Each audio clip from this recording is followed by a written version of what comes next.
Hi. ஒரு குட்டி story பற்றி பேச போகிறேன்.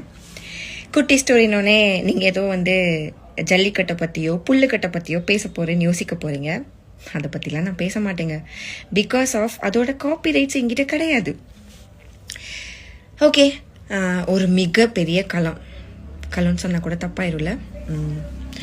ஒரு மிக மிக மிக மிக பிரம்மாண்டமான ஒரு இடம். அந்த பிரம்மாண்டமான இடத்துல ரொம்ப அழகா ரொம்பவே வேல்யூபிளான ஒரு பொருள்.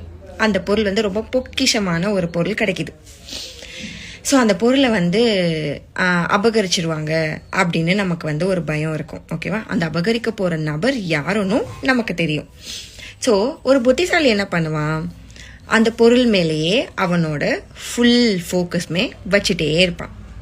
அந்த பொருள் நம்மளை விட்டு எங்கேயும் போயிடக்கூடாது, அந்த பொருளை யாரும் எடுத்துடக்கூடாது அப்படின்னு சொல்லி அவனோட முழு கான்சன்ட்ரேஷனும் அந்த பொருள் மேலேயே இருக்கும். இது ஒரு புத்திசாலி பண்ணுற வேலை. அதுவே இன்னும் கொஞ்சம் புத்திசாலியாக இருக்கான் பார்த்தீங்களா, அவன் என்ன பண்ணுவானா, அந்த பொருள் மேலேயும் அவன் ஃபோக்கஸ்டாக இருப்பான், ப்ளஸ் அந்த நபர் மேலேயும் அவன் ஃபோக்கஸ்டாக இருப்பான்.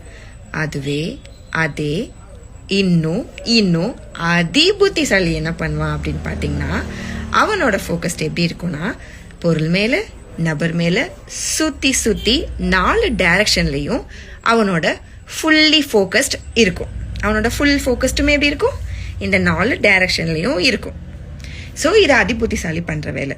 So what I am saying, moral of the story என்ன சொல்ல வருது அப்படின்னு பார்த்தீங்கன்னா, நீங்களே சொல்லுங்களேன், எவ்வளவோ பண்ணிட்டீங்க, இதை பண்ண மாட்டீங்களா? நான் கமெண்ட் பண்ணுறதை பற்றி சொன்னேன். கமெண்ட் பண்ணுங்க, பார்க்கலாம்.